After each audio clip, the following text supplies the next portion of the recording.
my name is Gabby and today we're reading Hugless, Douglas, and the Big Sleepover by David Melling. If you saw the video I posted earlier, you would know that my best friend Keegan helped me with the sound effects in that book and a book that I did earlier than that, and he will be doing that again.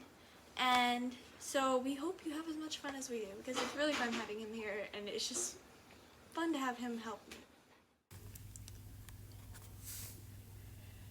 Hugless, Douglas, and the Big Sleepover by David Melling.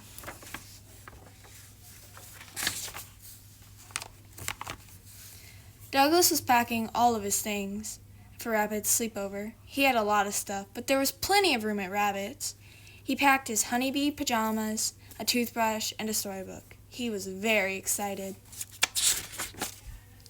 I hope Rabbit reads a bedtime story, thought Douglas, as he set off into the woods. His bag was very heavy with all his things.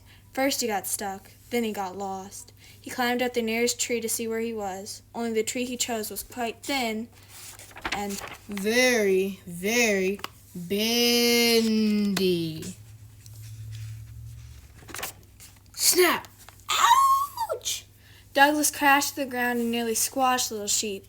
"Hello," said Douglas. "I'm going to Rabbit's for a sleepover, but I'm lost." I know the way. Little Sheep squeaked. Douglas smiled. "Why don't you come along, too? There's plenty of room at Rabbit's."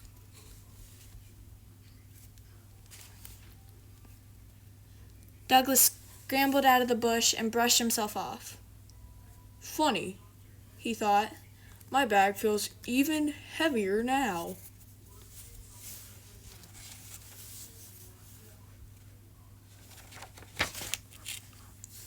At last, they arrived at Rabbit's house. Hoo-hoo! You won't "Fit," Owl hooted.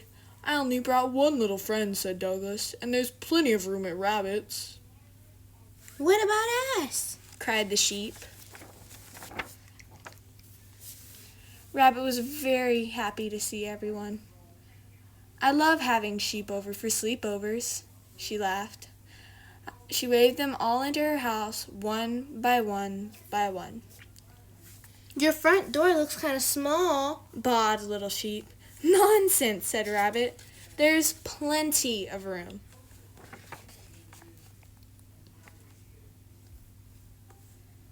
Poor Douglas. They pushed and they pulled.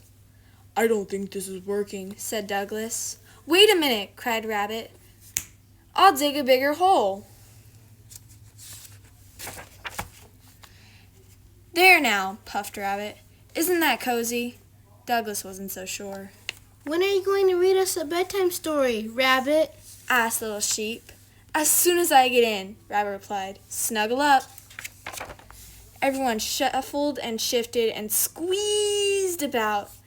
"There's no more room at Rabbit's," cried Douglas. Little Sheep brushed his tickly fleece against Douglas's big, round nose.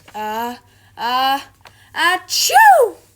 Out popped the sheep. 1, 2, 3, 4, 5, 6, 7, 8, 9, 10. There were sheep all over the place. Douglas gathered them together and looked around. "There's plenty of room out here," he said. So Douglas and the sheep settled down and listened to Rabbit read a story. "Once upon a time," Rabbit began, "there was a big, big sleepover, and one by one, they all closed their eyes and fell asleep." If you like this video, be sure to leave a like and subscribe down below. Thanks for watching.